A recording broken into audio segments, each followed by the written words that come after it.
Hey everyone, this is Randy Malden with Supply Chain Management.jobs.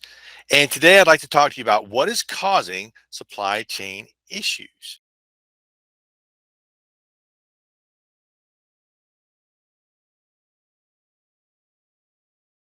You might be experiencing shortages in your supply chain. If you go to the grocery store and you see empty shelves, or maybe you're just trying to shop for Christmas and things just aren't there, or there's a big delay. You can see the headlines from the pandemic of all the supply chain issues we are starting to see. You have the skills to be a supply chain manager. To check out more about our supply chain management training, go to supplychainmanagement.training. We all have a supply chain in our own personal supply chain that we use to manage our home. Overall view of what drives the supply chain, we have three different issues. We have customer focus, information technology, and environmental uncertainty. When it comes to customer focus, we want to deliver the right stuff at the right place, at the right time, in the right quantity, and the right quality.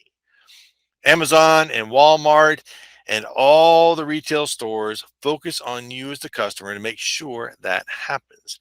Most vendors, manufacturers, raw material, miners, extractors, they do the same. It's all about the customer. It's the only reason to create any type of supply chain is to make sure you are delivering the right stuff at the right place, at the right time, in the right quantity, and the right quality. Now, information technology gives us the information we need to make decisions.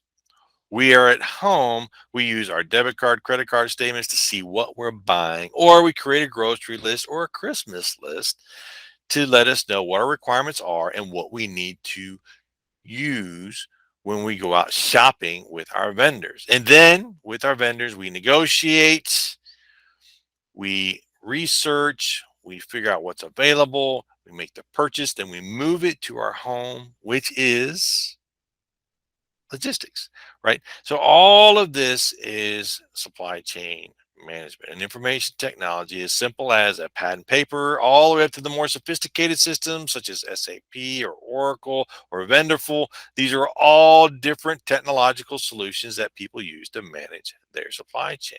Now, the last factor is environmental uncertainty.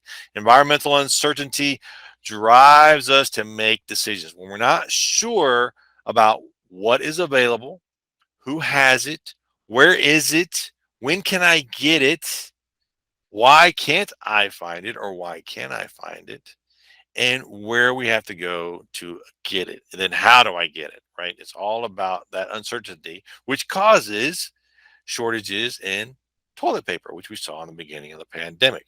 Now, what do we need to do about uncertainty? Well, we want to find out what's available, when it's going to be available, who has it, where is it, why is or is not available, and then how do we get it? What do we do about our uncertainty?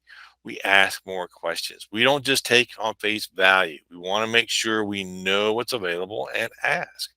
Get more information, ask better questions. Never trust a single source. Never ever trust a single source. Always triangulate information. Look at the media, what's available in the media, look at different media sources. Those in different countries all have a different perspective on what depends upon the message they're trying to deliver. Then look at government reports, which are usually driven by data, trying to gather data so governments can make decisions, and then academic research that they're trying to use to prove or disprove different theories or validate what they think is going on. So looking at three different sources, and there are plenty of different sources out there. Sometimes we rely on our social media, but we want to take that idea and go look and see what other information is out there and never trust a single source. Always ask different questions and always challenge any result. Why do I say that? We want to make sure we can take action. Prioritize your needs versus your wants. Understand the sources of revenue, your budgets. then validate your assumptions. The reason I chose this picture is it's just like when you see the weather. It's supposed to rain all day. Well, something's supposed to happen today. It's supposed to rain all day. So I got all my yard work done early. Then I look outside and it's not raining.